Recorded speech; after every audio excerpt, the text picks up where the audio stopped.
Good things come to those who wait, but the best things come to those who do. With this thought, I, Rishi, And I, Anshika, welcome each and every one of you in the English Elocution competition for high school. the world is full of gems and diamonds, and today we have some of them with us today to shine in the competition. With this note, I extend my warm welcome to Honorable Principal, Father Roshnak Khalko SJ, Vice Principals, Reverend Teachers, dear parents, and participants. May I now take this opportunity to thank the panel of jury we have with us today who took out some time from their hectic schedule to choose the best talent of the best. Today we have with us Sunita teacher, Sister Jiz Mary, and Pratima teacher. I once again thank the panel of jury we have with us today to join us on this auspicious moment. Today, we have all gathered here for the English Elocution competition, a competition in which students are allotted with a topic to showcase their talents. Today, we will be starting with the senior most class of the high school, that is, class 10th, and then followed by class 9th and 8th. Class 10th will be exhibiting their talent by poetries, and class 9th and 8th will be showcasing their efforts by prose.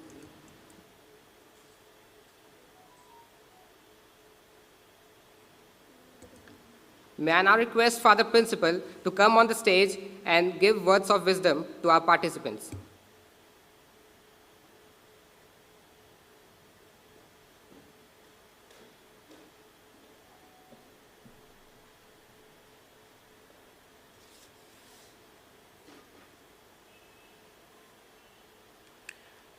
Dear teachers, all the high school students, respective parents, and all the viewers, good afternoon, everybody.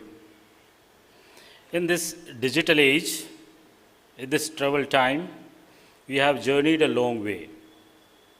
Everybody is experiencing ups and downs of life. All of us are affected physically, mentally, psychologically, ethically, and spiritually. You are only students. So, do you think you will be affected by these? I bring this point before you so that you understand and become aware of yourselves and make your lives meaningful. Because if student life is not taken care with right understanding, if it is not handled properly, especially in this pandemic time, one's life and thoughts can be so negative that can ruin one's life as well as others' life. By experience and observations, all the students go through all kinds of struggles and hardships during student life. Yet, student life is amazing and meaningful. Now, it is a pandemic time, and your student life has become all the more tough, hectic, and challenging. Your wonderful student life is locked inside the house or the four boundary walls. Your student life is becoming boring, sad, hopeless, even frustrated. And if it continues, imagine what a student life will be. It is a serious matter and you must reflect about it. What to do then? What shall we do? So first, understand what you are, who you are. Be aware of a situation, what is going on around you. You need to know your responsibilities and do them faithfully every day. Those students who are frustrated with student life, instead of facing their reality of life, they want to run away from it because successful life demands honesty, hardship, and sincerity. They have a pessimistic approach to life. Such students will comment like, what to do with this online classes and self-studies? What are these co-curricular activities? What's the use of writing tests and exams? It is all waste of time. Why to break head? I know who I am. So enjoy life. After all, we are here for few years. It sounds so lovely to hear, but such attitude will ruin your life and lead life to destruction, ill-fated, and towards hopelessness. We need to reflect about it. By any means, you must not allow your student life to be miserable. You must find light and hope in life. You must find positive and inspiring motivations to become good students and human beings. Life is all about new opportunities and the chances. You will get ample of opportunities to learn and to discover yourself through different co-curricular activities. Please be an active participant rather than a passive participant. Never let go of opportunities and be afraid of taking new chances. In your life, you will face many tough and hard times. Never lose hope in your bad times. After the heavy rain, we can see the sunshine. As a student, the most important thing is to remember that laziness is the worst enemy and hard working is the best friend. You have plenty of things to learn new things. You have plenty of things to do to acquire knowledge and wisdom. So you must become optimistic in the midst of odds life. Try to learn from every little things. Help yourself. Others will come forward to help you. So today, our school section is having English elocution. But just know and be aware, elocution may be in Hindi or English. Elocution often imparts a lot of confidence to the speakers. It plays a vital role in personality development of students. One grows with effective communication skills. Thanks to the English department that has organized the annual English elocution competition and to all other teachers who are rendering their helping hand to make the day successful. My sincere thanks to parents also who know the present situation and difficulties, yet they have supported us by allowing their children to come and participate physically in this English elocution. Thanks, dear students, who have taken this challenge positively during this Corona time and have prepared yourselves for this English elocution. Keep aside your winning and losing feelings. Let your talent shine bright. Do your best. Feel lucky to be part of it. All the best once again to all the contestants. May Almighty God bless us now and today. Thank you. Thank you, Father, for your words of enlightenment. The two most powerful weapons in this world are patience and time. So let us not waste it and call our first participant on the stage. I now take this opportunity to welcome our first participant on the stage from class 10th, Anvesha with her piece, The Letter from Heaven, by Ruth Ann Maffey. Anvesha with her piece, The Letter from Heaven, by Ruth Ann Maffey.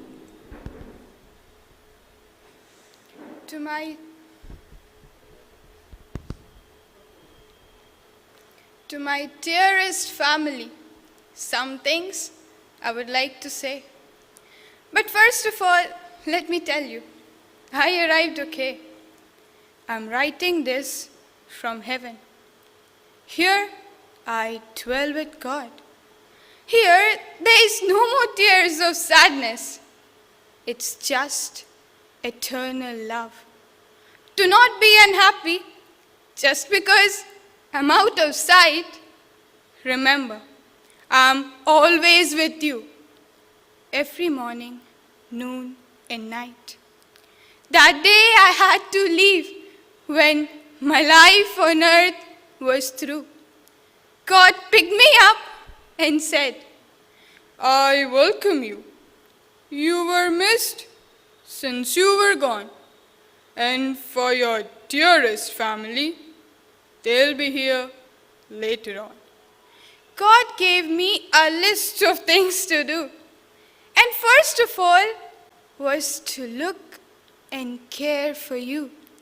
When you lie in your bed late at night and the day's chores are out for flight, God and I are closest to you in the middle of night. When you think of my life on earth in all those loving years, as you're only human, they are bound to bring you tears. But do not be afraid to cry. It does relieve the pain. Remember, there were no flowers unless there was rain. I wish I could tell you that all God had planned. But if I were to tell you, you wouldn't understand. But there is a thing for certain. Though my life on earth is over, I'm closest to you now than I was ever before. It had always been my philosophy, and I'd like it for you too. The way you give up to the world will give up to you. If you help somebody who is in pain and sorrow, that night you can say to God, my day was not in vain. And now I'm contented because my life on earth was worthwhile. Passing by the way, I could make somebody smile.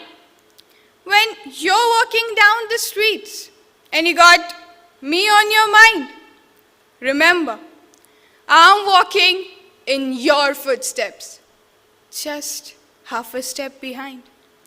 And when it's time for you from that soul to be free, don't worry, you're not going. You're coming here to me. Thank you. Thank you, Anvesha. That was an exceptional performance.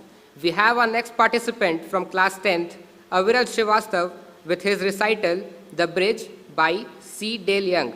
Aviral Srivastav with his recital, The Bridge by C. Dale Young. I love. Wouldn't we all like to start a poem with I love? I would. I mean, I love the fact that there are parallel lines in the word parallel. Love how words sometimes mirror what they mean. I love mirrors.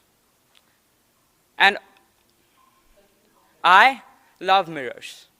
And that stupid tale of Narcissus, I suppose there is some narcissism in that.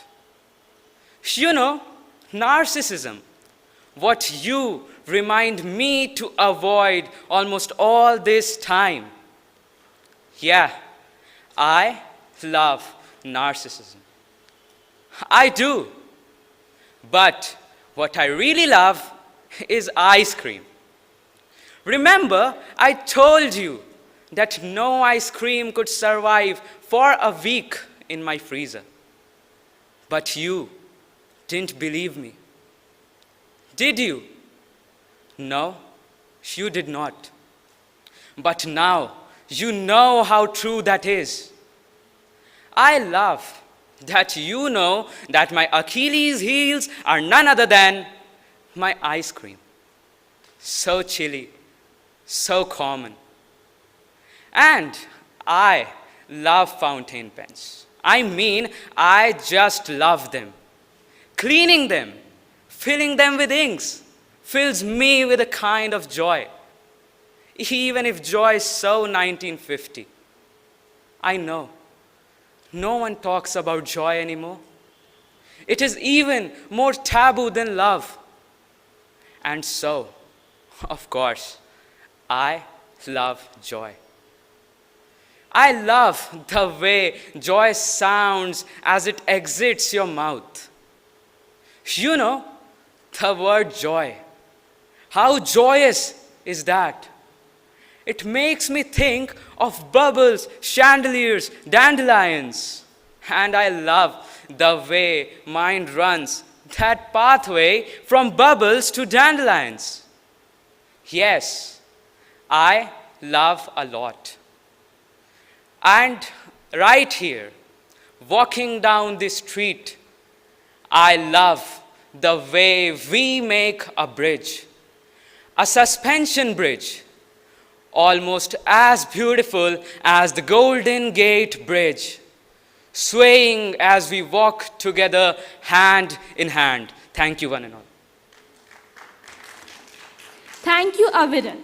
Next, we have Himadri Kaushik with her piece Apostrophe to the Ocean by Lord Byron. Himadri Kaushik with her piece Apostrophe to the Ocean by Lord Byron. There's a pleasure in the pathless woods. There's a rapture on the lonely shore. There's a society where none intrudes, by the deep sea and music in its roars. I love not man the less, but nature more. From these interviews in which I steal, for all I may be or have been before, to mingle with the universe and feel what I can near express, yet cannot all conceal. Roll on, though deep and dark blue ocean, roll. 10,000 fleets sweep over thee in vain. Man marks the earth with ruin his control, stops with the shore upon the watery plain. The wrecks are all thy deed, nor the dot remains, a shadow of man's ravage to save his own, when for a moment, like a drop of rain, he sinks into thy depths with a bubbling croon, without a grave and unknown. His steps are not upon thy paths, thy fields are not a spoil for him, thou dost arise and shake him from thee the wild strength he wields. For earth's destruction thou dost all despise, spurning him from thy bosom to the skies, and sendest him shivering in thy playful spray, howling to thy God where the nature lays. A petty hope is in some near port or bay, and dashest him again to the earth. There let him lay, let him lay. The armaments which thunder strike the walls of rock-built cities, bidding nations quack and monarchs tremble in their capital. The oak leviathans, whose huge ribs make their clay creator, the vain title take of Lord of thee and aviator of war. These are thy toys, and as a snowy flake, they melt into thy waves, which mar like Armada's pride or spoils of Trafalgar. Oh, and I have loved the ocean. My joy of youthful sports was on the breast to be borne like thy bubbles. Onwards from a boy, I had wanted to be thy beaker. They to me were a delight, and as if the freshening sea made them a terror, it was such a pleasure. It was a pleasure, for I was, and it were the child of thee. I promised to thy billow, far or near, and I laid my hand upon thy mane, as I do here. Thank you. Thank you, Himadri. That was indeed an amazing performance. Next, we have Purushottam Kumar with his recital Desiderata by Max Herman. Purushottam Kumar with his recital Desiderata by Max Herman. Go placidly amid the noise and the haste, and remember what peace there may be in silence. As far as possible, without surrender, be on good terms with all the person. Speak your truth quietly and clearly, and listen to others, even to the dull and ignorant. They too have their story. Avoid loud and aggressive persons. They are vexatious to the spirit. If you compare yourself with others, you may become vain or bitter. For always there will be greater and lesser persons than yourself. Enjoy your achievements as well as your plans.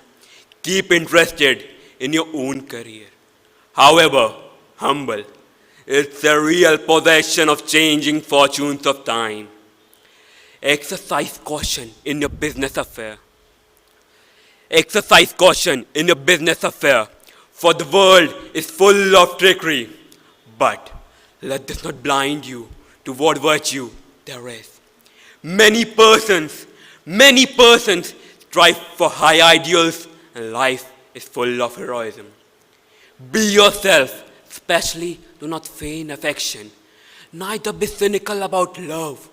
For in the face of all aridity and disenchantment, it is as perennial as the grass. Take kindly the counsel of the years, gracefully surrendering the things to the youth. Nurture strength of spirit to shield you in sudden misfortune. But do not distress yourself with dark imaginings. Many fears are born of fatigue and loneliness. Beyond a wholesome discipline, be gentle with yourself. You are the child of this universe, no less than the trees and the stars. You have the right to be here. And whether or not it is clear to you, no doubt the universe is unfolding as it should. Therefore, keep peace at God, whatever you conceive Him to be, and whatever your labors and aspirations in the noisy confusions of life, keep peace in your soul. With all its sham, drudgery, and broken dreams, it's still a beautiful world. Be cheerful and strive to be happy. Thank you. Thank you, Purushottam. That was an mesmerizing performance. Next, we have Sanskriti Sinha with us with her piece A Roadside Stand by Robert Frost. Sanskriti Sinha with her piece A Roadside Stand by Robert Frost. The old little house was out with a little new shed.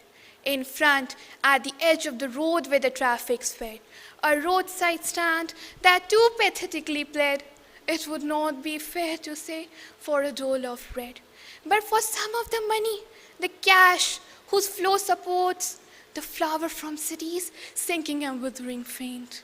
The polished traffic passed with a mind ahead, or if ever, aside a moment, then out of sorts at having the landscape made with the atlas paint of signs that with end and wrong and est and wrong, offered for sale wild berries in the budding courts, or crook-necked golden squash with silver warts, or beauty rests in a beautiful mountain scene. You have the money, but if you want to be mean, why keep your money and go along? The hurt to the scenery wouldn't be my complaint. And so much of the trusting sorrow of what is unsaid. Here, far from the city, we make our roadside stand and ask for some city money to feel in hand. It is in the news that all these pitiful kin are to be bought and mercifully gathered in, to live in villages next to the theater and the store, where they won't have to think of themselves anymore, while the greedy good doers, the beneficent beast of prey, swarm over their lives, enforcing benefits that are to be calculated to soothe them out of their wits. And by teaching them how to sleep, they sleep all day, destroy their sleeping at night in the ancient way. Sometimes I feel myself, I can hardly bear the thought of so much childish longing in vain, as if the sadness that lurks near the open window there, that waits only in the almost open prayer. For the squeal of brake, the sound of stopping car, all the thousand selfish cars that pass, just to inquire what the farmer's prices are. And one did stop, but only to plow up grass, in using the yard to back and turn around, and another to ask to the way it was bound, and another to ask could they sell it a gallon of gas. They couldn't, they had none, didn't see? No, in the country money, the country scale of gain, where the requisite lift of spirit has never been found. So the voice of the country seems to complain. I can't help owning the great relief it would be to put these people at one stroke out of their pain. And the next day, when I come back into my scene, I wonder how I should like you to come to me and to put me gently out of my pain. Thank you. Thank you, Sanskriti. We have with us our next participant, Sarthak Vats, with his recital, A March in the Ranks Hard Pressed and The Road Unknown by Walt Whitman. Sarthak Vats with his recital, A March in the Ranks Hard Pressed and The Road Unknown by Walt Whitman. A march in the ranks hard pressed, and the road unknown. A route through the heavy woods with muffled steps in the darkness. Our army foiled with a loss severe, and the sullen remnant retreating. Until after midnight glimmered upon us the lights of a dim lighted building. We come to an open space in the woods and halt by this dim lighted building. This, a large old church, now an impromptu hospital. Entering, but for a minute, I see a sight beyond all the pictures and poems ever made. Shadows of the deepest, deepest black, lit by just moving torches and candles, and by one great pitchy torch, shining with a red wild flame, and smokes of clouds. By these groups, crowds of men, lying on the floor, some in the pews laid down. At my feet, more distinctly a soldier, a mere lad, in the danger of bleeding to death, he shot in the abdomen. I stanched the blood temporarily. The youngster's face is white as a lily. Before I depart, I sweep my eyes all over the place, fain to absorb it all. Faces, varieties, postures beyond description, most in obscurity. Some of them dead. Before I leave, I see it all. A sudden cry or scream. The doctor has shouted orders or calls. The glisten of the tiny steel instruments catching the glint of the torches. These I resume as I chant. I see again the forms. I smell the blood. Then I hear outside the orders given. Fall in, my men, fall in. But first, I bend to the dying lad. His eyes wide open. A half smile gives he me. Then his eyes close, calmly close, and I speed forth to the darkness, resuming marching, ever in the darkness, marching, on in the ranks and the road unknown, still marching. Thank you. Thank you, Sarthak. Next, we have Vaibhav Jaipuriar with his recital, The Chocolate Cake by Michael Rawson. Vaibhav Jaipuriar with his recital, The Chocolate Cake by Michael Rawson. When I was a boy, I had a favorite treat. It was when my mom used to make chocolate cake. Oh, I love chocolate cake. Sometime we used to have for tea and mom used to say, if there's any leftover, you can have it to take to school tomorrow to have at playtime. And the next day, I would take it to the school in my little box, wrapped up in tin foil, open it at the playtime, and sit in the corner of the playground, eating it. You know how the icing on the top? It's all shiny, and it cracks as you bite into it. And there's that other kind of icing in the middle, and it sticks to your hand, and you can lick your fingers, you can lick your lips. Oh, it's lovely, yeah.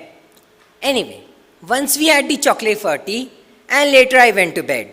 But while I was in bed, I could see myself walking up, licking my lips, and smiling.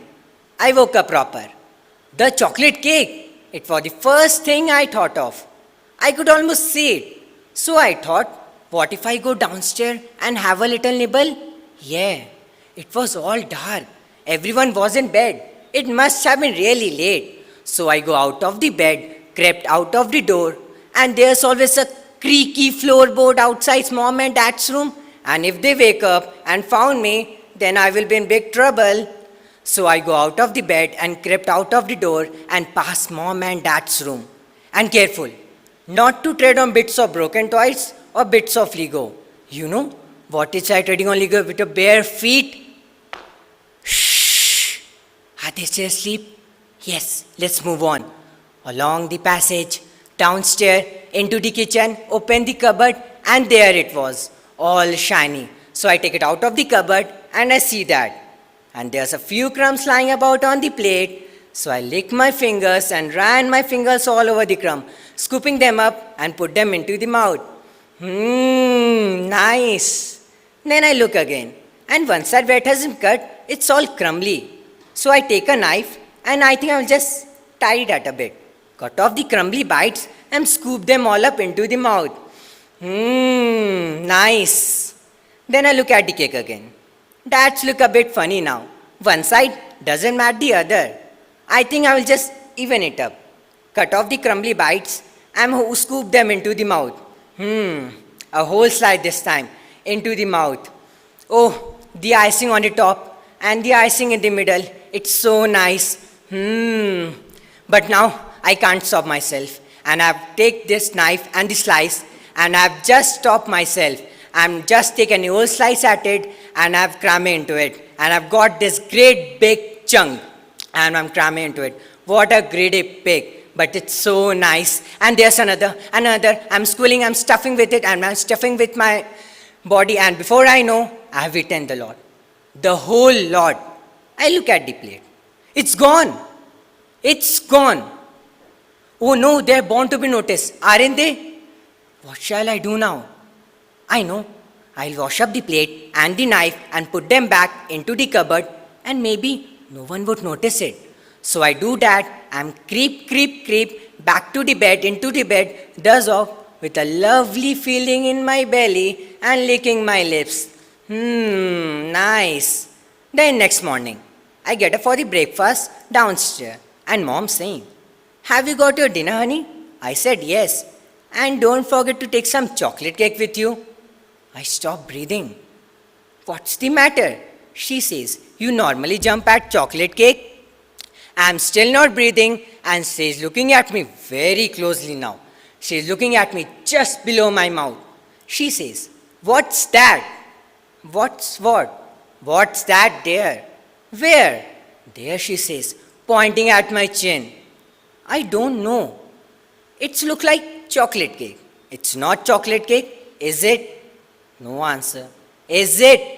I don't know. She goes to the cupboard and look in, up, top, bottom and middle and turns back to me. "You haven't eaten it, have you?" "I don't know." "You don't know? You don't know if you haven't eaten the whole chocolate cake or not. When? When did you eat it?" So I told her, and then she said, well, what could she say? "That's the last time I gave you any chocolate cake to take to the school. Now go, get out." "No, wait, not before you washed your dirty, sticky face." So I went upstairs and looked into the mirror, and there it was, a chocolate smudge, a chocolate bob, just below my mouth. That's the giveaway. Maybe she'll forget by next week. Will she? Thank you. Thank you, Vaibhav. That was indeed a chocolatey performance. We have with us Varisha Shaheen with her recital, What Teachers Make by Taylor Malley. Varisha Shaheen with her recital, What Teachers Make by Taylor Malley. He says the problem with the teacher is, what's a kid going to learn? For someone who decided his best option in life was to become a teacher. He reminds the other dinner guests that it's true what they say about the teachers. For those who can do and those who can't teach. I decided to bite my tongue instead of his and resist the temptation to remind the other dinner guests that it's also true what they say about the lawyers. Because we are eating after all, and it's a polite conversation. I mean, you are a teacher, Taylor. Be honest, what do you make? And I wish he hadn't done that. Asked me to be honest. Because you see, I have this policy about honesty. If you ask for it, I have to let you have it. You want to know what I make? I make kids work harder than they ever thought they could.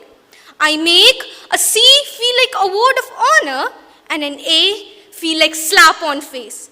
How dare you waste my time with anything less than your very best? You want to know what I make? I make kids sit through 40 minutes of study hall in absolute silence. No, you may not work in groups. No, you may not ask a question. Why won't I let you go to the bathroom? Because you're bored and you really don't have to go to the bathroom. Do you?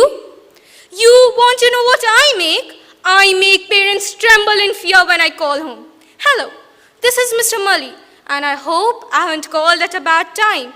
You see, I just wanted to talk to you about something your son said today to the biggest bully of the grade. He said, "Leave the kid alone. I still cry sometimes. Don't you? It's no big deal." And that was the noblest act of courage I have ever seen. I make parents see their children for who they are and who they can be. You want to know what I make? I make kids question. I make them wonder. I make them criticize. I make them apologize and mean it. I make them write. I make them read. I make them spell definitely beautiful over and over again until they never misspell either of those words again. You want to know what I make? I make them do all their work in maths and hide it on their final drafts in English.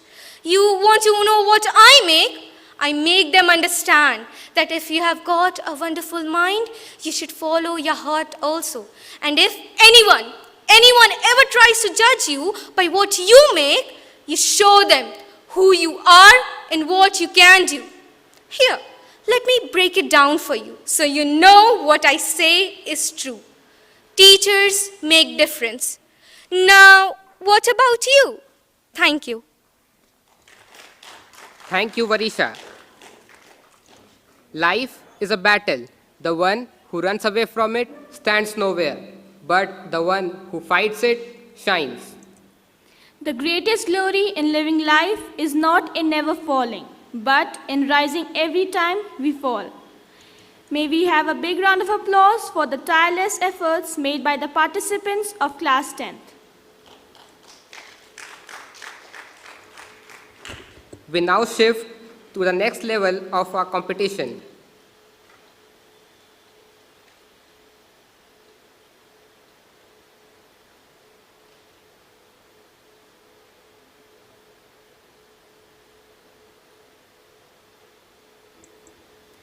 It is well said by Abraham Lincoln, the best way to predict your future is to create it, not by writing it, by yourself, but by working on yourselves.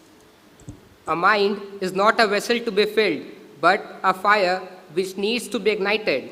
Life has no limitations except the ones we make. With these words of wisdom, I now welcome on stage the participants of Class 9 to manifest their efforts. I feel pleased to call the first participant onto the stage from Class 9.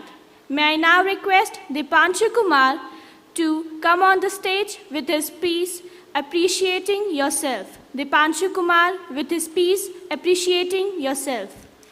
This poem is dedicated to all of them who want to be themselves. I am who I am.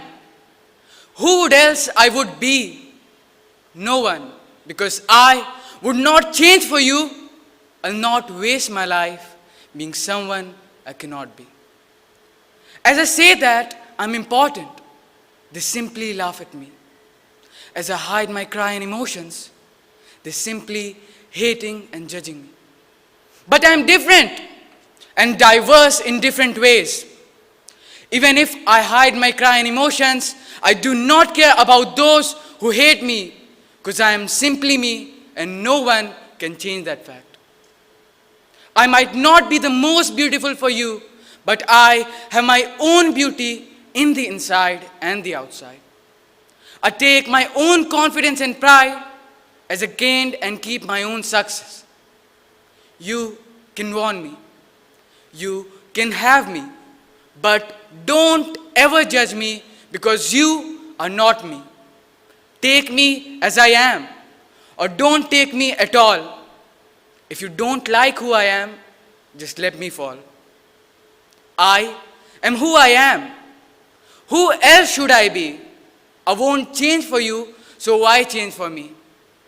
I won't waste my life being someone I cannot be because I am not a fake, unwilling to break. Get used to what you see because I am not going to be anyone.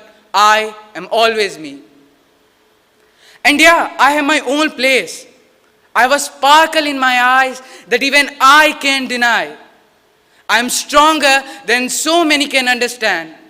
I might not be perfect, but I am perfectly me.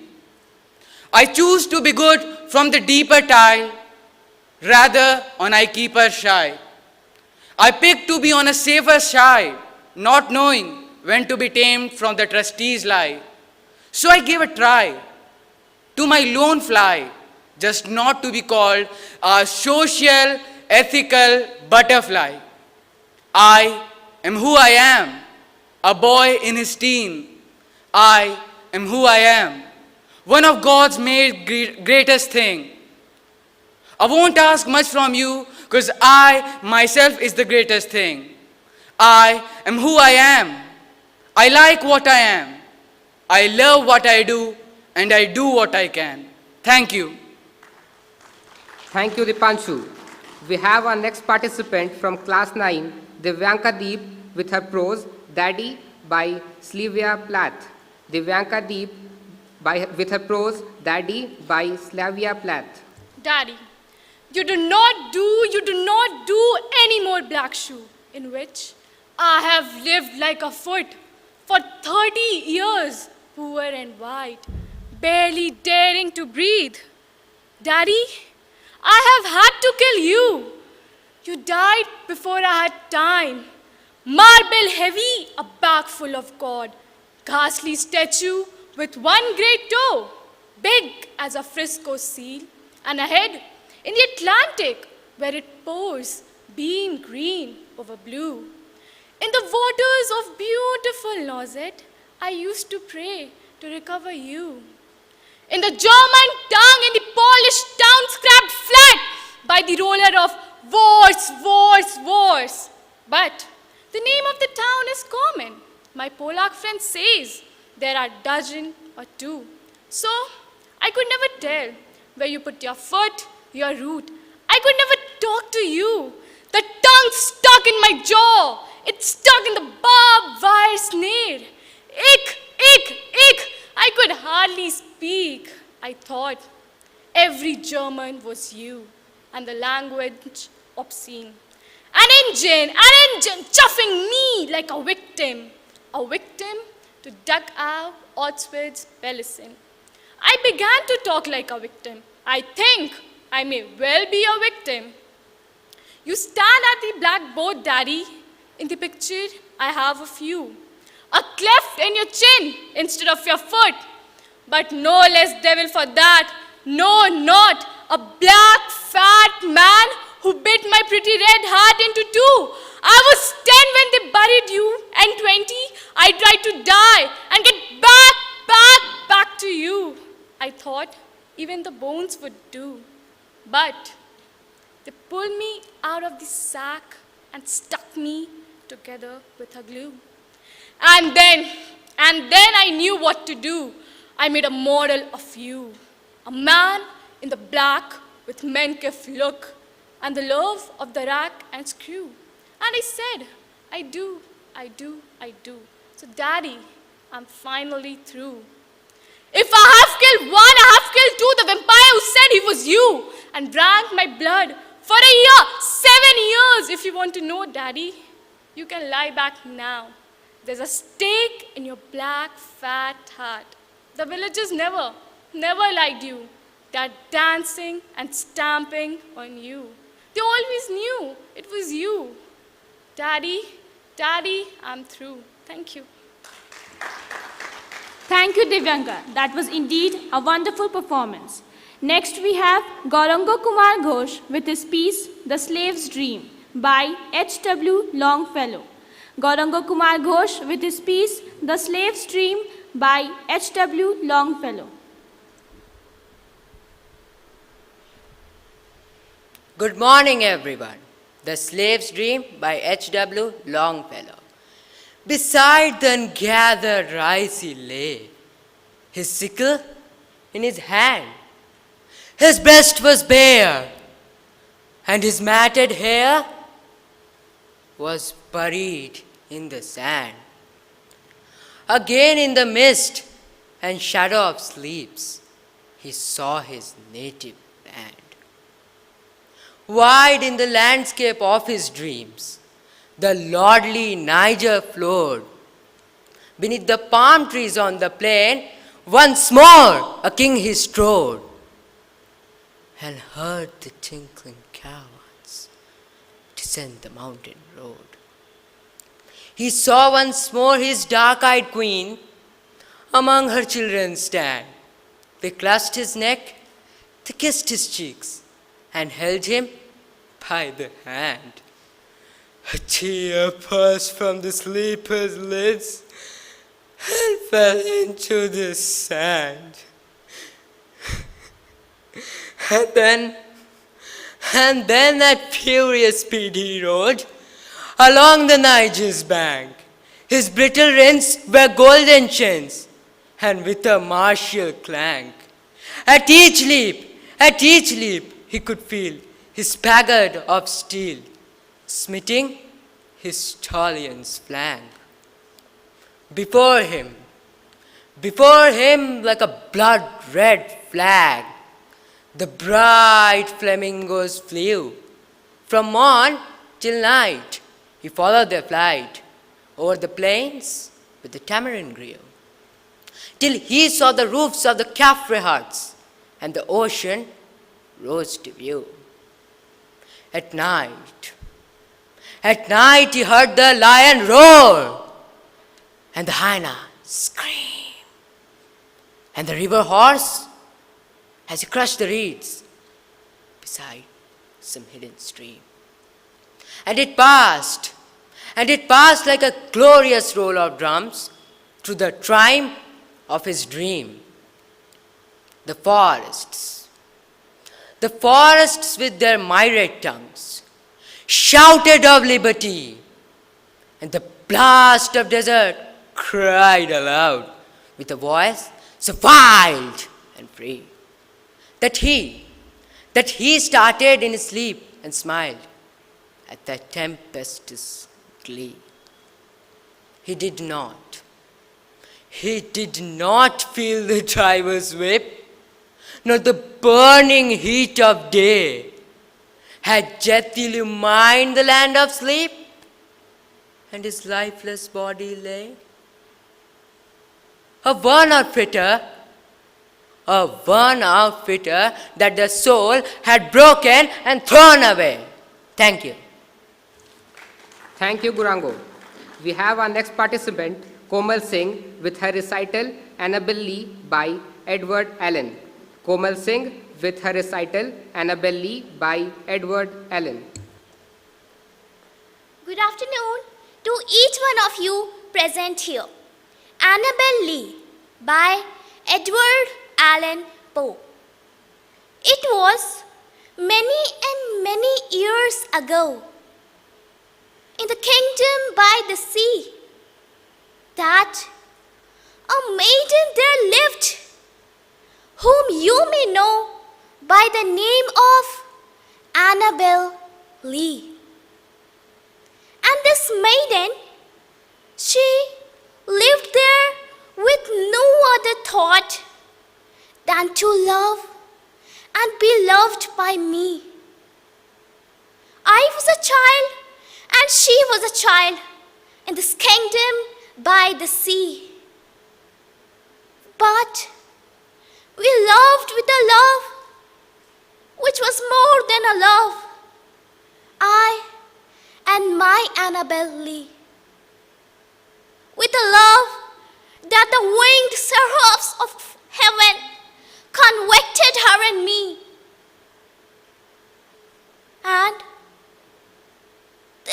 was the reason that long ago in this kingdom by the sea, a wind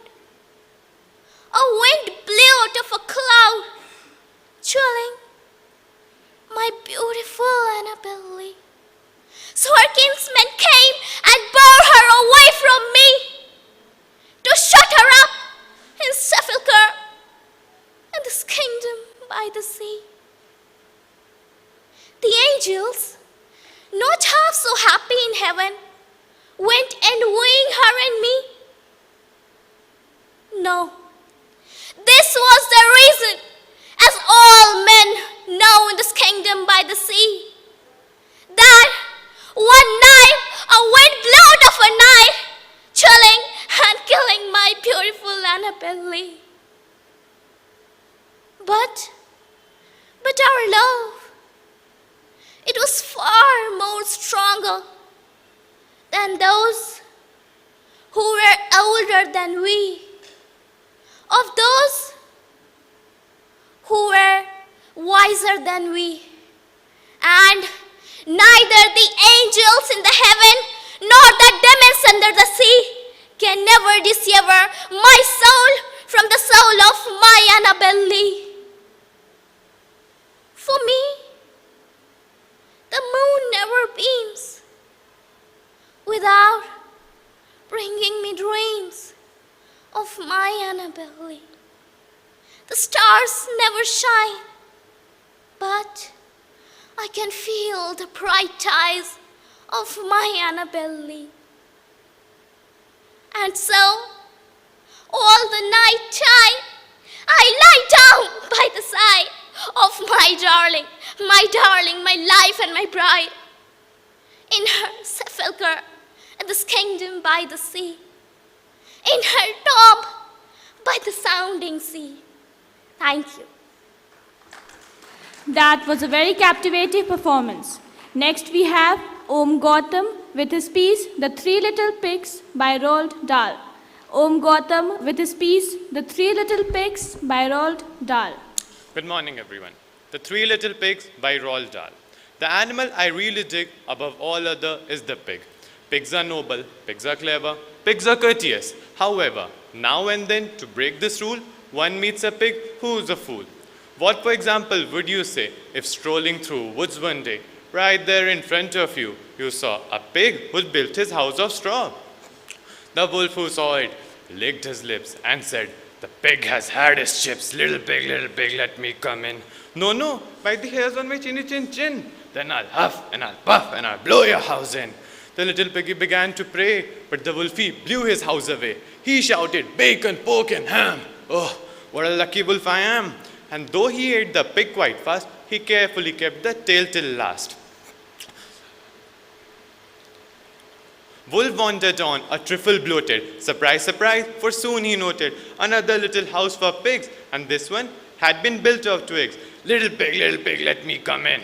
"No, no, bite the hairs on my chinny chin chin. Then I'll huff and I'll puff and I'll blow your house in." The wolf said, "Okay, here we go." He then began to blow and blow. The little pig began to squeal. "Oh, wolf, you have had one meal. Why can't we talk and make a deal?" The wolf replied, "Not on your Nelly." And soon the pig was in his belly. "Two little juicy pigs," wolf cried. "But still, I'm not quite satisfied. I know how full my tummy's bulging, but oh, how I adore indulging." So creeping quietly as a mouse, the wolf approached another house, a house which had inside a little pig trying to hide. The pig said, "You'll not get me." The wolf replied, "I'll blow you down." "You'll need," pig said, "a lot of puff, and I don't think you have got enough." The wolf huffed and puffed and blew, but the house stayed as good as new. "If I can't blow it down, I'll have to blow it up instead. I'll come back in the deed of the night and blow it up with the dynamite." The little pig began to cry. He said, "You brute, I might have known." Then picking up the telephone, he dialed as quickly as he could the number of Red Riding Hood. "Oh, hello, piggy." "Oh," she said, "Who's speaking? Who?" "Oh, hello, piggy, how do you do?" Pig cried, "I need your help, Miss Hood. Do you think you could?" I'll try, of course. What's on your mind? A wolf, Pig cried. I know you have dealt with wolves before, but now I've got one at my door. My darling Pig, she said, my sweet, that's something really up my street. I've just begun to wash my hair, but when it's dry, I'll be right there. A short while later, through the woods, came striding brave Miss Riding Hood. The wolf stood there, his eyes ablaze and yellowish like mayonnaise. His teeth were sharp, his gums were raw, and spit was dripping from his jaw. Once again the maiden's eyelid flickers. She draws the pistol from her knickers. Once again she hits the vital spot and kills him with a single shot. Pig peeping through the window stood and yelled, well then, Miss Riding Hood. Ah, Piglet, you must never trust young ladies from the upper crust. For now, Miss Riding Hood, one notes, not only has 2 wolfskin coats, but when she travels from place to place, she has a pigskin traveling case. Thank you. Thank you, Om. We have our next participant, Samriddhi Agarwal, with her piece, The Rime of Ancient Mariner by Samuel Taylor. Samriddhi Agarwal with her piece, The Rime of Ancient Mariner by Samuel Taylor. It is an ancient mariner, and he stoppeth, one of the 3, by thy long grey beard and glittering eyes. Now wherefore stoppest thou me? The bridegroom's doors are open wide, and I am next of kin. The guests are met, the feast is set. Mayst hear the merry din? He holds him with his skinny hands. There was a ship, quoth he. Hold off, unhand me, grey-beard loon. If tunes his hand dropped he. He holds him with his glittering eyes. The wedding guest stood still and listens like a 3-year child. The mariner hath his will. The wedding guest sat on a stone. He cannot choose but hear. And thus spake on the ancient man, the bright-eyed mariner. The ship was cheered, the harbor cleared. Merrily did we drop, below the kirk, below the hill, below the lighthouse top. The sun came up upon the left.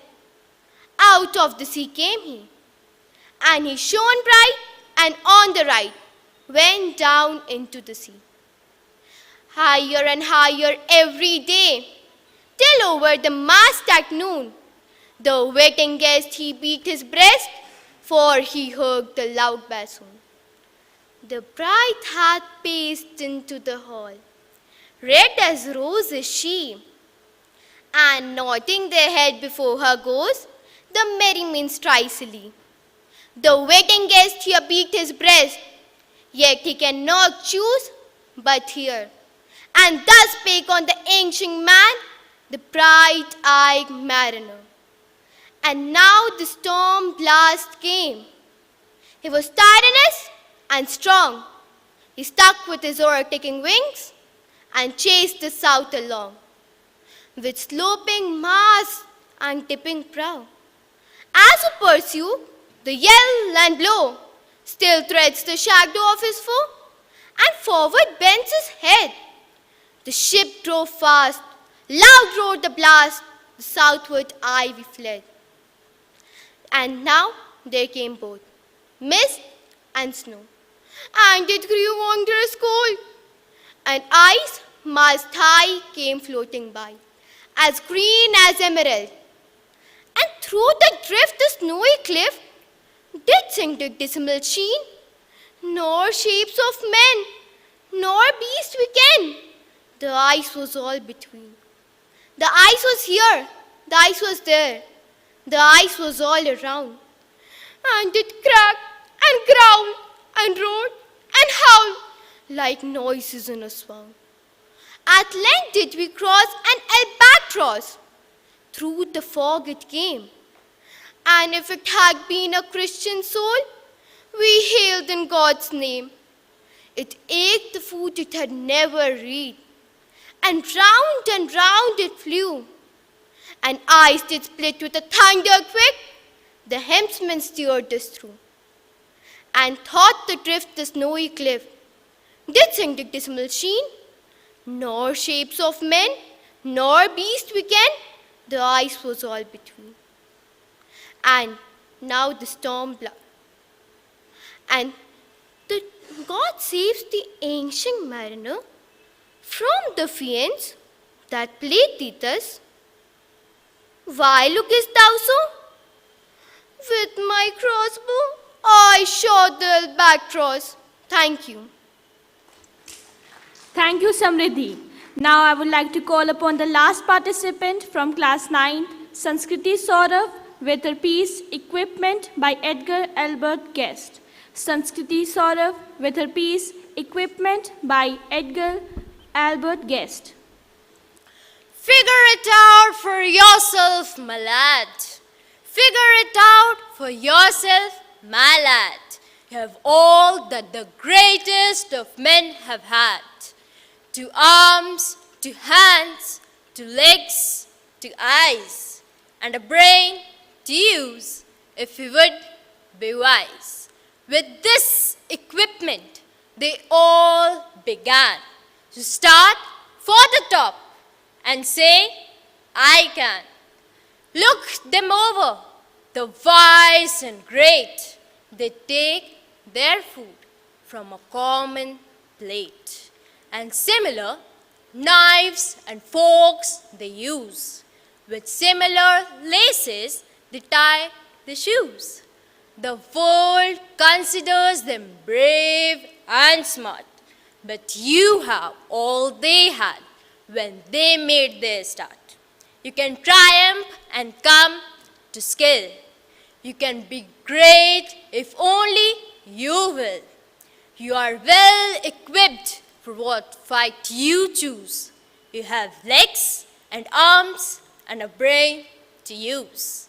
And the man who has risen, great deeds to do, began his life with no more than you.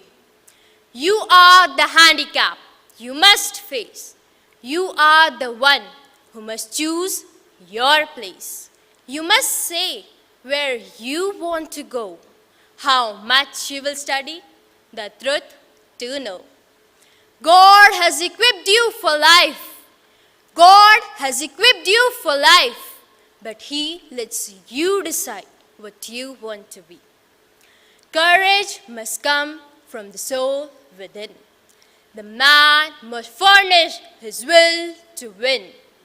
So figure it out for yourself, my lad. You have born with all the great have had. With your equipment, they all began.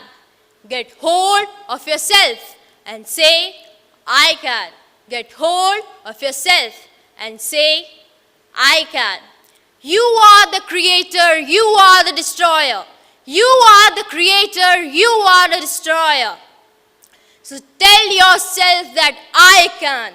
Tell yourself that I can. Don't think that about what can happen in a year. Don't think about what can happen in a month. Just focus on the 24 hours that you have. And what can you do to get closer to what you want to be. Thank you. Thank you, Sanskriti. That was an exceptional performance. You are braver than you believe, stronger than you seem, and smarter than you think. Anyone who has never made a mistake has never tried anything new. May we now have a big round of applause for the participants of Class 9th for the exceptional efforts made by them. Now, we call upon Class 8 of the high school section for their performances. Coming together is a beginning. Keeping together is progress, and working together is success. We have now reached to the final station of our elocution competition. Standard 8 will be expressing their efforts by presenting prose between us. Minds are like parachutes. They do not work until they are open. With this note, I grab this opportunity to call our first participant from Class 8. May I now request Abhigyan Singh from class 8 to present us with his piece, The Instructions. Abhigyan Singh with his piece, The Instructions. Say, have you got any problems in your life? Might be big, might be small, but always has to do something with the money. You might not be able to pay your rent, you might not be able to feed yourself properly. So, what will you do to get out of this hole? You get ideas that are crazy, like theft, robbery, fraud, and your ideas can get even crazier. So, what will you do now? Here's a tip what you should do. Get yourself a pair of shoes. Yes, a pair of shoes, and the size or the shape of the shoes doesn't really matter. What mattered though is that you need to love the shoes, even if that's a tiny bit, but you still need to love it. Now, you take those shoes, keep them side by side in front of your doorstep. You will have to get a bit creative if you don't have a Porsche or if you don't have shoes. Now, the most important part of this step, that is to go to sleep. Yes, you need to go to sleep. Everyone in your entire house must be asleep. Now, when you go to sleep, if you do all these instructions carefully, magical creatures, elf, will appear. Yes, those creatures with pointy ears. There are different kinds of elf on the entire planet. But they have one common belief, and that common belief is keep the shoes outside your doorstep, and that means come on in. Now, you might get elves from up above, you might get elves from down below, you might get elves taller than you, you might get elves shorter, you might get ugly elves, you might get beautiful elves, but you will definitely get elves. Now, when you get these elves, people say that you don't really need to pay them, but that's truly not the case. You need to pay them, and you need to pay them every single day. Greedy creatures, aren't they? Now, when you pay them, you need to pay them in barley, you need to pay them in milk or honey. You need to collect them roses, you need to collect them strawberries. You will do all this with good manner for a few days, but after that, your honesty will go down. You will start to slip. You might let the milk go sour, you might not collect them enough roses, you might buy them corn syrup instead of honey. Now they will watch, they will silently count, they'll see that you don't give them penny, that doesn't shine, you let the penny go dull. Now when you give them this less things, they will count and they will silently owe you in debt. They will not say anything until you are in great debt. And when you are in great debt, they'll leave you. When they leave you, they'll take something very important with them. You might not be able to even argue or bargain with them. They'll leave. Now, even if you put all the shoes in the world in front of your doorsteps, these creatures will never return again. Thank you. Thank you, Abhigyan. That was really fascinating.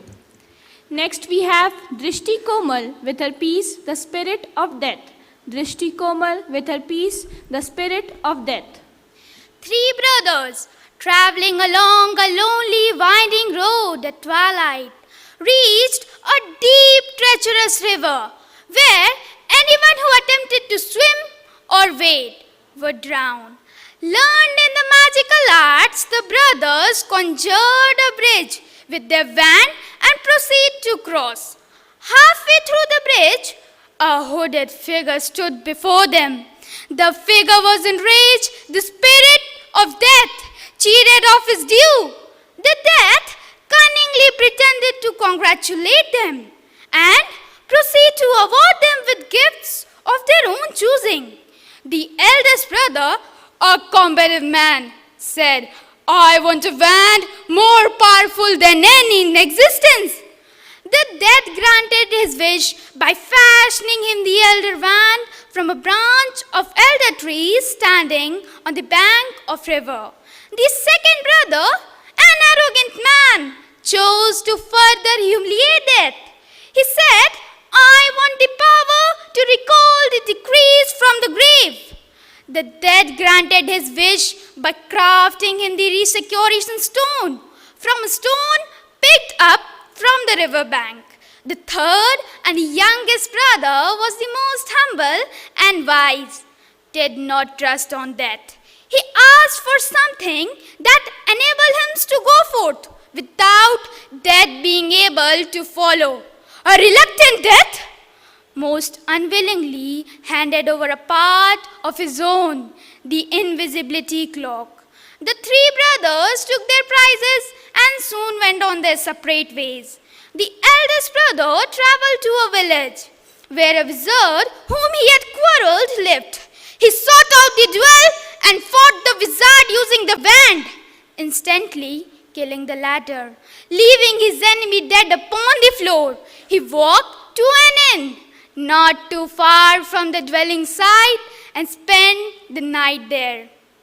That very night, a murderous wizard killed the eldest brother. The unknown murderous wizard crept to the inn as the brother had slept drunk from a wine. That was when the death took the first brother. The second brother returned to his home, where he lived alone, turning the stone thrice in his hand. The figure of girl he had once hoped to marry before her untimely death appeared at once before him, much of his delight. Yet she was sad and cold, separated from him as by a veil. Though she has returned to the mortal world, but she did not truly belong there and suffered. Finally, the second brother, driven mad with hopeless longing, committed suicide by hanging from his own house balcony as she truly joined him. That was when the death took the second brother by his own. The death searched for the third brother as years passed away, but never succeeded. It was only the third brother who reached at a great stage. He took off the cloak of invisibility and gave to his son. Greeting death as an old friend, they departed this lives as equals. Thank you. Thank you, Komal. That was a fruitful performance. Our next participant is Pratham Kumar Singh with his recital, The Struggle of Our Life. Pratham Kumar Singh with his recital, The Struggle of Our Life. Once upon a time, a daughter complained to her father that her life was miserable and she didn't know how she can make it. She was tired of fighting and struggling all the time. Her father, who was a chef, took her to the kitchen. He put 3 pots on burners, each filled with water. He let the water boil. Now, after the water boiled, he put potatoes in first pot, eggs in the second pot, and ground coffee beans in the third pot. He then let them sit and boil. His daughter wondered what he was doing. She impatiently waited. After 20 minutes, he turned the burners off and said her daughter to take the potatoes out and put them in a bowl. He then asked her to take the eggs and break it. She observed hard-boiled eggs. After that, he asked her to sip the coffee. Its rich aroma brought a smile to her face. She asked, "Father, what did this mean?" He then explained that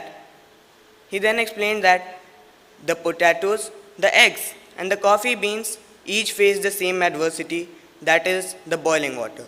However, each one reacted differently. The potatoes were strong and hard, but after they were put in boiling water, they became soft and weak. The egg was fragile, with hard outer shell covering its liquid interior, until it was put in boiling water. However, coffee beans were different. They turned into something new. "Daughter, which one are you?" he asked. "When adversity knocks on your door, how would you respond? Are you a potato, an egg, or a coffee bean?" After thinking, she replied, "Father, I would like to be a coffee bean, and I would like to be a coffee bean I would like to be adjustable and mingle up with all situations. Thank you. Thank you, Pratham. We now have our next participant, Satvik Prasad, with his piece, First Hands. Satvik Prasad with his piece, First Hands. Once upon a time, there was a curious little boy who just loved to study and sing, but just hated to play any sport. One day, he was sitting beside the ground with a book in his hand. At that time, few students gave him a call. Hey, pass the ball, nerdy fellow. He ignored. Pass the ball, boy. He ignored once again. Then a football coach walking by saw all this and asked the boy, Why don't you pass the ball, child? The boy stood up and kicked the ball hard. The ball went with such a pace that the coach couldn't resist himself from asking him to learn football. He convinced him that he will be very good at it. Okay, sir, the boy continued. I will come for coaching from tomorrow. Few days later, the boy got interest in that game. Run faster! Go to left! Go right! Poor shot! Is this how you're going to become a footballer? Sorry, sir. The coach worked hard on the boy and got the player inside him out. He became unstoppable. One day, he came to his coach and said, Sir, I got selected into a National Academy of Football. The tears in his coach's eye expressed all his emotions. He was very happy for him and wished him luck for his future. Eventually, the boy got selected for the national team of football. He won many championships. His coach watched him on the television and told everyone, Look, he's my child. One day, the boy was called for a press conference. The press couldn't stop themselves from asking the boy thousands of questions from him. Sir, how do you do this, sir? Sir, who trained you? Sir, how are you so fit? The boy proudly answered them. I thank my academy for making me the person I am today. There was his old school coach in the crowd, watching all this live and had tears in his eyes once again. But this time, it was not out of happiness. But still, he was a well-wisher for him forever. So, my dear friends, why do we tend to forget the first hands that help us to stand? Why do we tend to forget the first fingers that we hold to learn how to walk? These are the people who make the bases strong, and we need to just make the building taller. If the base is not strong, the building is eventually going to fall. What makes a person a hero? That is nothing but strength, courage, and standing adversity. And these things only come when they are guided properly. The darkness is converted into light when someone holds a torch for us to our destination. So, my dear friends, we should always remember the first hands as they play a very important role in our life. Thank you. Thank you, Satvik. That was an amazing performance. Next, we have Shreya Sumedha with her piece, Third Place Winner. Shreya Sumedha with her piece, Third Place Winner. To appreciate the full significance of this true story, one must recognize that Chris has Down syndrome and is born differently abled, head lowered and exhausted. But the determined young man chanted over and over to himself, You can do it. You can do it. You can do it. These words spoken for encouragement. Without fail, they drove one foot in front of the other, looking up the youth-wide round and searched for a glimpse of finish line. With great effort, he crossed the finish line. By the time he did, photographers and reporters had already gathered around the young man who had taken the first place. Cameras zoomed in and flashed with a smile that stretched from ear to ear. Chris bounded over and proudly stood next to the winner. Beaming, Chris patiently waited for the reporter to complete his interview with the winner. At last, when the reporter turned to make a concluding remark, Chris instantly stepped forward and thrust out his hand to receive a congratulatory handshake. "Oh boy," Chris shouted, unable to skim his joy. "I just wanted to tell you what a thrill this was and how happy I am to come in third." Yes, tell us about it," said the startled reporter good-naturedly. "Wow! Thank you for asking me to be interviewed. It's such a great honor. Of course, I finished in third. Not bad, huh?" Chris didn't answer to his question and he didn't wait for one. Instead, he turned out his face for the whole world to see. This was the national television, and with more joy I can ever remember, he said, "It's time to celebrate." And with that, Chris ran alongside the winner for hugs and handshakes. My friends, this was the time of Special Olympics, and there were only 3 runners in the entire race. Now, listen to these touching words from Chris Bug. "My face may be different, but my feeling is the same. I laugh and I cry and I take pride in my games. I was sent here among you to teach you the love, as God up in heaven looks down from above. Of all, I am one of the children so special, and for you who came to learn the same lesson as me, that love is acceptance, and it must come from heart. We all have the same purpose, but not the same start. The Lord gave me life to live under the grace, and I'll do as you do, but at my own pace." Thank you. Thank you, Shreya. Now we have the last participant from class 8, Sidra, with her recital, "The King and His 4 Wives." Sidra, with her recital, "The King and His 4 Wives." There once was a king who had 4 wives. He used to love his 4th wife the most and adored her with beautiful gifts and clothing. He also used to love his 3rd wife and used to show her off to the neighboring kingdoms. However, he was afraid that one day she would leave him for another king.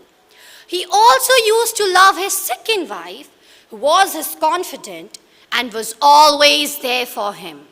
However, his 1st wife was a very loyal partner and used to do everything for the king and his kingdom. But the king doesn't used to love her. One day, the king got ill and he knew that his end was near. So, he thought about his luxurious life and wondered, "I have 4 wives with me now, but how many will accompany me after I die?" So, he called out his 4th wife and asked, "I have loved you the most, my dear. I have endowed you with beautiful gifts and clothing. Will you follow me after I die?" "No way," replied the 4th wife, as she was leaving without even looking back at him. The sad king then asked his 3rd wife, "I have loved you all my life, my dear. Will you accompany me after I die?" "No," replied the 3rd wife. "Life is too good. I will remarry after you die." His heart sank and turned cold after hearing such harsh words. Then the king turned towards his 2nd wife and asked, "You have always been there for me, my dear. Will you accompany me after I die?" "I'm sorry, I can't help you out this time," replied the 2nd wife. "The most I can do for you is bury you. It was like a bolt of lightning. And once again, the king was devastated. Then, suddenly, a voice called out and said, I will go with you. I will follow you wherever you will go. The king looked up, and there was his first wife. He felt embarrassed and said, I should have taken much care of you, my dear, when I had the chance. So, in truth, we all have 4 wives in our lives. Our 4th wife is our body. No matter how much we care for it, make it slim and perfect, one day it will leave us. Our 3rd wife is our status and wealth. After we die, it will all go to others. Our 2nd wife is our family members and friends.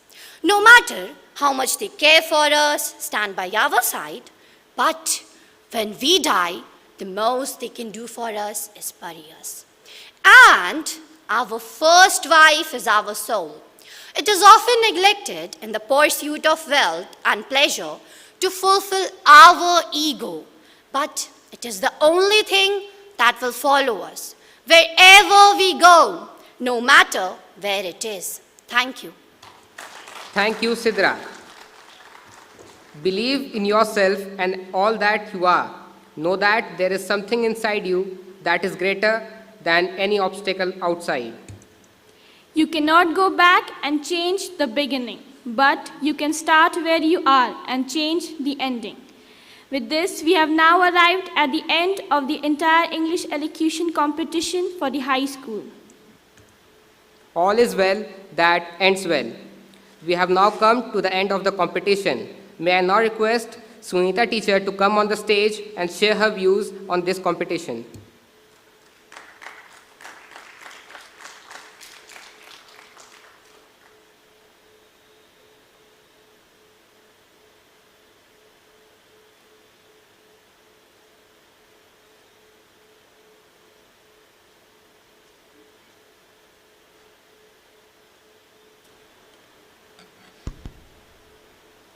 Good afternoon, everyone. I hope you all have enjoyed so far as I did. It was wonderful to hear the students speaking so confidently here. And I'm sure each one of you present here want to achieve success in your life. If I ask you to choose between success and happiness, you would probably choose success. In a way, it is good. I'm not saying that success is not good. But, my dear children, if you want to achieve happiness, you have to work hard. Happiness can be achieved without being successful. Even though life poses a lot of problems and challenges to you, you should always be prepared to face them. There is no secret mantra for happiness. It is within you. You have to seek yourself. You have to make what you want to be. You have to make your life. So think what you want. Another thing which I want you to think about is being positive. In this pandemic period, the most important thing that we should have is being positive.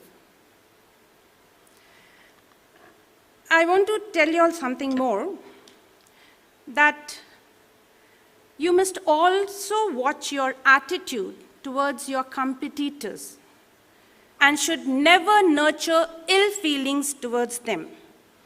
Always indulge into healthy competition, healthy friendship. If you all have watched this Olympic Games recently, you must have seen how after winning or losing, they used to congratulate each other, hug each other. That's the sportsman's spirit. So Always indulge into healthy competition, where you treat your rivals as your friends. Having a compassionate attitude towards others is what will eventually give your happiness from within. I hope you will understand this message and implement in your life. Thank you very much. Thank you, Sunita teacher, for sharing your views. May I now request Father Roshner to come on stage and announce the prizes.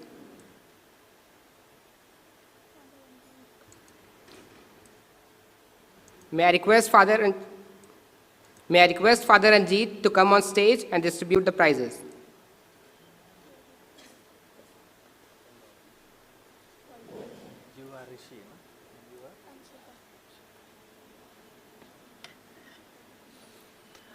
Very good afternoon to everyone. Most Reverend Father Principal, esteemed teachers, beloved students, and loving parents present here. Before we proceed into the prize distribution ceremony, on my behalf and also on the behalf of the high school section, I take this opportunity to thank each and every one of you. And may I take your permission to say a few more words so that meanwhile the calculation or the tabulation will take place before the results arrive to me. If you remember, when we had the English extempore here, I had mentioned that you are the fortunate ones. I started my quotations like this. There are thousands of families in the town and your family, and you have been chosen to be admitted here. And among them, maybe let's say we have 2,800 students, and among 2,800 students, you are few chosen ones. That means, as we say, many are called, a few are chosen. That means your teachers, whether class teachers or subject teachers, they have seen something unique in you, and they saw you something different from your mates, and they saw your calibrity and capability as they heard you in the class. And based on that, it's not I, as vice principal, who decide who goes for what. You have been selected and given this opportunity to present here the prepared speech. If I compare you with the previous batch, the extempore group, I wouldn't give you high rate. I wouldn't put you in the, in the space or so. Why? Because you had ample number of days, let's say 10 to 15 days of preparation, if I am not mistaken. I'm asking you kids, is that right? Yeah. The extempore group, they hardly had 2 hours of preparation and they did just shining here. That means you are using your memory skill, whereas they used their gray matters of their brain. Gray matters of the brain requires incessant and quick reproduction and connecting the words or your ideas in order to present here so that you become quite lively and that people listen to you. Otherwise, after 2 minutes, it's boring. This life experience. Now, with these few words, it's not that those of you will be getting awards today as first, second, third. You are really very shining, but still I congratulate you. And those of you would not be getting any award as first, second, third, still you would be getting some certificates of participation. But please do not be discouraged because the life does not end here. Or with that, you will have ample of opportunities. We have 2 more competitions coming up, Hindi extempore and English extempore. After that, today in the morning, we had a selection round. And what was that, Rishi? Quiz competition. And I got the feedback, all the students enjoyed it because it was a challenging session. 20 minutes, 50 questions. If all wrong, all wrong. If all correct, all correct. In 20 minutes, 20 questions, very good. 20 minutes, 50 questions, all the better. So kind of we are trying to form you and push you and we are trying to inculcate in you so that you really become successful in future. That you are able to decide for yourself and you are able to think for yourself. Yes, I can do this, I can do this. As Mr. Barack Obama would tell when he was the president, yes, we can do it. And I do believe all of you can do it. All of you have performed astoundingly well today. Fabulous performance today here. With your body language and gestures and all other possibilities that you could articulate there. That day, all these things were not there. We gave a lot of feedbacks and a lot of improvements, and it has been much better today. So thank you, dear loving students, and I wish you all the best that in near future, for whatever competition, not only for competition, but even for life, you do well, do good, and be good. So now, we will now invite the principal on the stage. May I now invite Father Oshner to come on the stage to do the honors. May I request Father Anjit to assist Father Oshner. Okay. To assist Father Oshner to give away the prizes. Thank you, Father Principal. We had environmental quiz competition a few months ago, and then I had requested those 3 students to come. Have they come here? Okay, I call upon them first to receive the award. Science and Environmental Quiz Competition on Environment Day. First prize goes to Shreya Sumeda, 8A. Shall we give her a round of applause? Second prize, Swayam Prabhakar, 10D.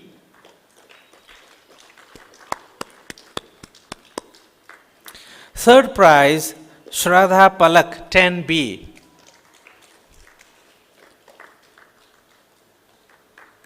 So congratulations, students. That was environmental related quiz competition. Now we're going to have, in a couple of months, one more round of quiz competition related to science and our subjects. So now I wish all the best, not only today, even for coming days. Moving on to English elocution results. The first, let me begin with class 10. The first position goes to Varisha Sahin of 10, no sections written here. 10B, Varisha Sahin. 10B, all right. Second positions, 2 students are garnering. They are owned by second position, Anvesha and Sanskriti. Anvesha and Sanskriti. Anvesha and Sanskriti Sinha, second positions.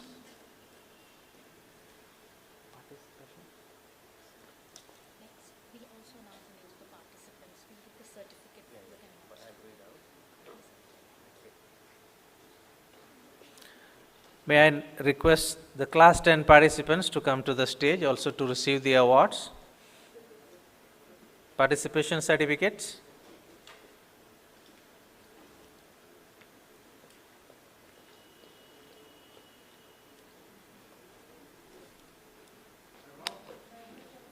Come forward.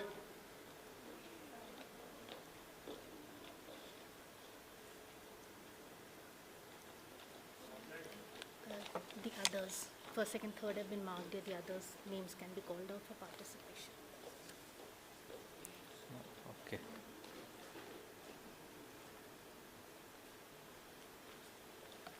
This is for the 9th and the 8th. Would you like to call out for the 9th and 8th? No. They are coming themselves.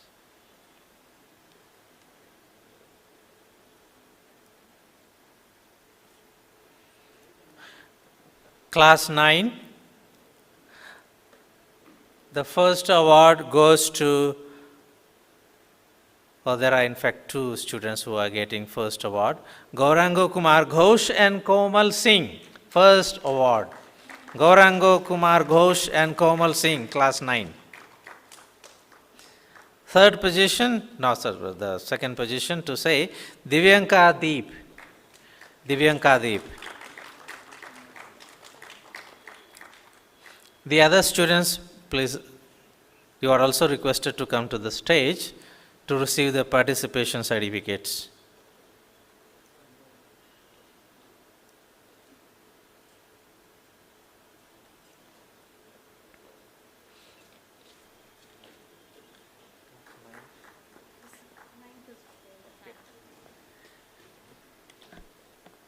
Please come up.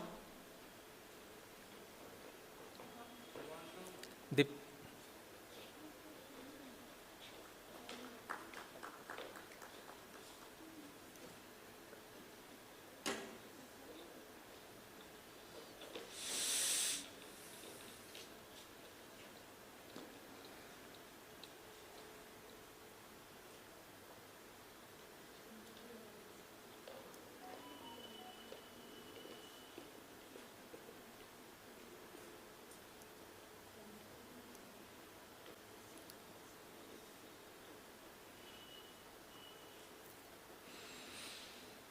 Class 8, again we have the same situation. We have two students in the first position, Drishti Komal 8C and Sidra Firdos 8.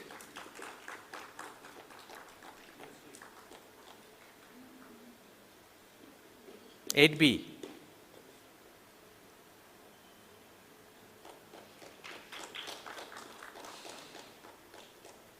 Second position, Satvik Prasad. Satvik Prasad.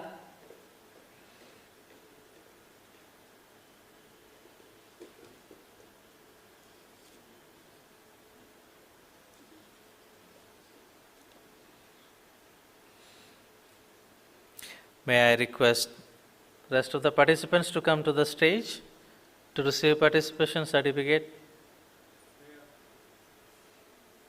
Please come fast.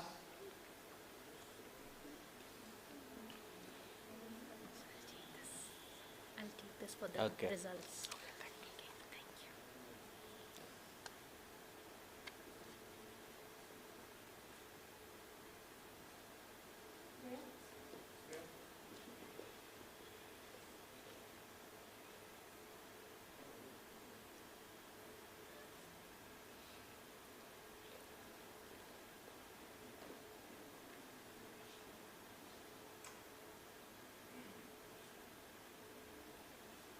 Thank you, Father Principal.